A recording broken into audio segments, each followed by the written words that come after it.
Welcome to crime stories, this is Meerab Zeeshan. Viewers कहते हैं कि आपका घर सबसे ज्यादा सिक्योर जगह होती है जहां पर आप रहते हैं, लेकिन अगर वहां पर भी आप सेफ ना हो और आपके बार बार बताने पर भी आपकी सेफ्टी के लिए कोई इंतजामात ना किए जा रहे हों तो फिर क्या होता है। इस हवाले से स्टोरी जो है वो रिपोर्ट की है फहद भट्टी साहब ने, उनसे बात करते हैं और जानते हैं कि एग्जैक्टली क्या वाकया पेश आया है। फहद, कैसे हैं आप? जी शुक्र अल्लाह का। बताइएगा व्यूअर्स को कि ऐसा क्या वाकया पेश आया कि अपने घर में मौजूद ही आप सिक्योर नहीं रहे।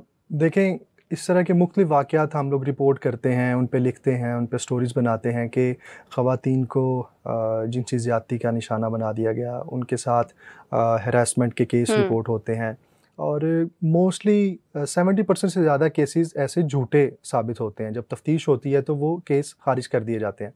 लेकिन जब आपके अपने ही घर के अंदर आपके अपने ही रिश्तेदार और वो रिश्तेदार जिन पे आपको मान होता है, जब वही इस तरीके से करते हैं तो फिर आपको कहीं ना कहीं एक्शन लेना पड़ता है। लेकिन मोस्टली केसेस में ये देखा जाता है कि आप एक्शन नहीं लेते। ज़्यादातर केसेस जो इस तरह घरेलू इश्यूज होते हैं और घर के अंदर इस तरह हरासमेंट के केसेस जो होते हैं वो मोस्टली रिपोर्ट नहीं होते। 100 में से कोई 2-3 केस रिपोर्ट होंगे। तो ये भी इसी तरह का एक वाकया है। आज से चंद दिन पहले ये वाकया पेश आया था। लाहौर का एक इलाका है कोट लखपत।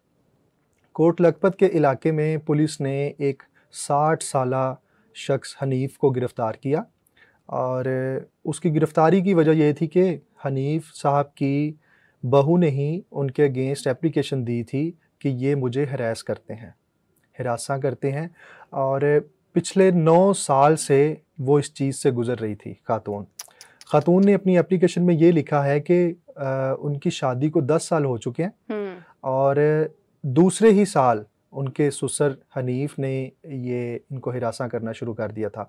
मतलब वो उनके जिस्म के मुख्तलिफ जगहों पे उनको टच करता था और उनको ये कहता था कि आप मेरे साथ ये रिलेशन अपनाएं, यानी अनयूजुअल एक्टिविटीज ऑफ हरासमेंट। बिल्कुल, आप इसे और 9 साल ये चलता रहा। 9 साल ये चलता रहा। शादी को 1 साल गुजरा तो दूसरे ही साल हनीफ ने अपनी बहू के साथ ये हरकतें करना शुरू कर दी। पहले तो उस खातून ने अपने शोहर को बताया और उनसे कहा कि ये आपके वालिद मेरे साथ इस तरह करते हैं। तो उनके शोहर ने अपनी बेगम से ये कहा कि आप चुप रहें, इस पे अगर किसी से हम बात करेंगे तो हमारी बदनामी होगी। खैर वो चुप रही। उसने अपने वालिद से बात की या नहीं की ये नहीं आइडिया, लेकिन कुछ अरसा ये काम रुका और फिर दोबारा शुरू हो गया। अच्छा। उसके बाद वो यही हरकतें करता रहा, बार बार उसको उकसाता रहा खातून को, अपनी बहू को। लेकिन फिर उसके बाद उस खातून ने अपनी नंद से ये डिस्कस किया कि आपके वालिद मेरे साथ इस तरह करते हैं। तो उसकी नंद भी हैरान हुई और एक बार नहीं, 2 बार नहीं, मुतअद्दिद बार उसने अपनी नंद को और अपने खामन को इसके बारे में बताया कि आपके वालिद मेरे साथ इस तरह करने की कोशिश करते हैं। खैर 9 साल गुजर गए। 9 साल उसने ये तकलीफ़ बर्दाश्त की। 9 साल इस सिचुएशन में वो रही कि उसका ससुर उसको किस नज़र से देखता है और वो प्रोटेक्ट नहीं है वहाँ। हाँ, वो प्रोटेक्ट, देखे ना, वो महफूज ही नहीं अपने आप को महसूस करती है। अगर उसका खामन घर पे नहीं है और नंद भी घर पे नहीं है और सिर्फ उसका ससुर है तो वो क्या फील करेगी एक लड़की। उसको पता है कि ये मेरा ससुर मेरे साथ इसी तरह की हरकतें करने की कोशिश कर रहा है। देखें, लड़की की नज़र जो होती है ना, वो बहुत जल्दी इस चीज़ को ऑब्जर्व कर लेती है कि ये बंदा मुझे किस नज़र से देख रहा है। तो वो तो फिर हाथ लगाता था उसे, उसको बाकायदा बोल के कहता था कि आप मेरे साथ ये करो। खैर 9 साल उसने इसी तकलीफ में गुजारे उस खातून ने और एट दी एंड उसने ये फैसला किया कि वो थाने में उसके अगेंस्ट, अपने ससुर के अगेंस्ट एप्लीकेशन फाइल करेगी। उसने एप्लीकेशन फाइल की मुतलका थाने कोट लखपत में और फिर पुलिस ने कार्रवाई करके उस मुल्ज़म हनीफ को गिरफ्तार किया अपनी बहू को हिरासा करने के इल्ज़ाम पे। और उसके गिरफ्तारी के बाद जो मुतासरा खातून है उसके खामंद और उसकी नंद को भी शामिल तफ्तीश किया गया है कि जी बताएं, आपको इसने बताया था, आपसे ये चीज़ें डिस्कस हुई थी।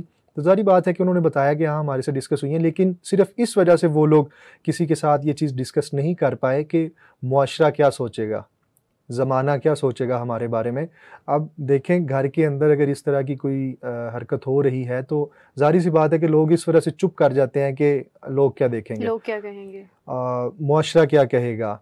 लेकिन और इन्हीं बातों की वजह से जिनसी ज़्यादती या इस तरह के मामलात के बाद कत्ल कर देना, ये चीज़ें आम होती जा रही हैं? ये बहुत आम होती जा रही हैं। अब देखें कि अगर किसी घर के अंदर ये हो रहा है और वो रिपोर्ट नहीं कर रहा, तो मोस्टली केसेस में ऐसे ही है कि ऐसे इश्यूज़ में अगर ख़वातीन के साथ कोई अपना ऐसा रिश्तेदार जो उसके बहुत करीबी है, जैसे ये वाक़या है, उसके ससुर यानी ससुर तो बाप की जगह है ना? बाप की जगह है, और अगर ये आप किसी से डिस्कस करेंगे तो वो उल्टा आपको ब्लेम करेंगे कि नहीं आप झूठ बोल रहे हो।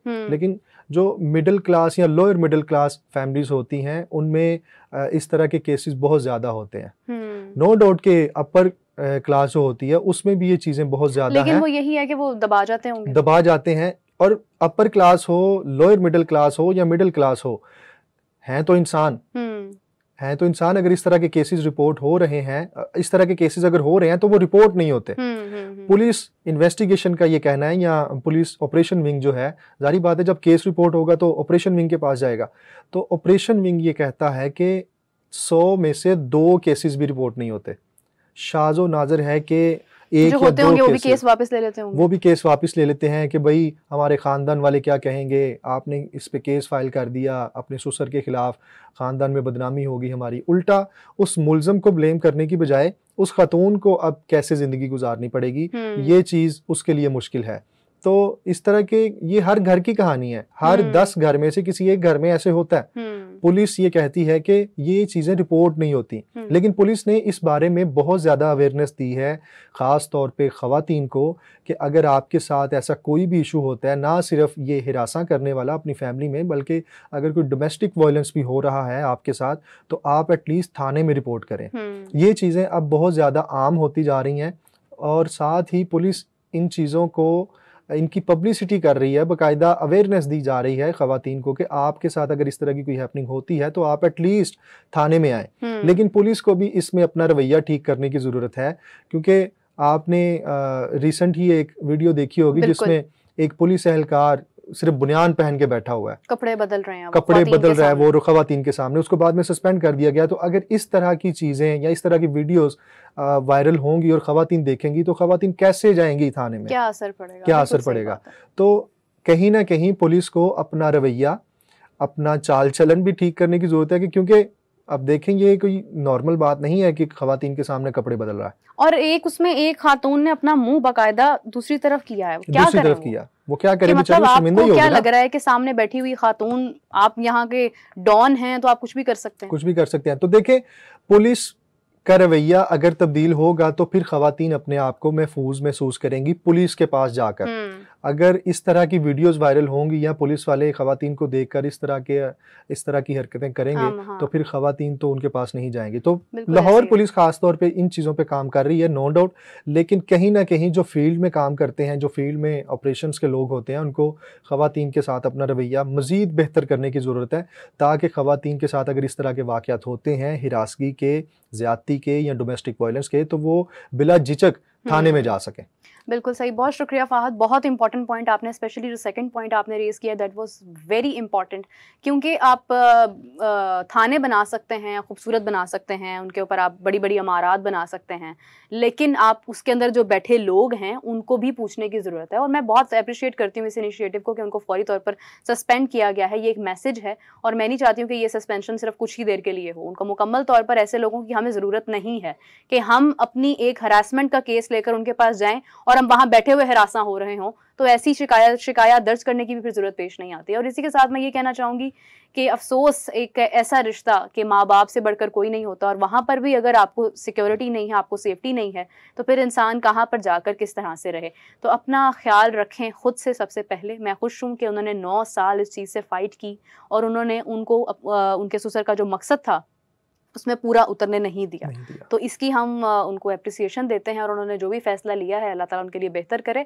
और तमाम ख़वातीन जो इस चीज़ से दो चार हैं, बजाय इसके कि बहुत देर हो जाए, अपना केस लेकर आएँ और उस पर डट कर आप अपने लिए खुद अपनी सेफ्टी के इंतजाम करें। Thank you so much Fahadh again, और मुझे और फ़ाहद को इजाज़त दीजिए। आपसे मुलाकात होती है फिर नेक्स्ट स्टोरी में, तब तक के लिए अल्लाह हाफ़िज़।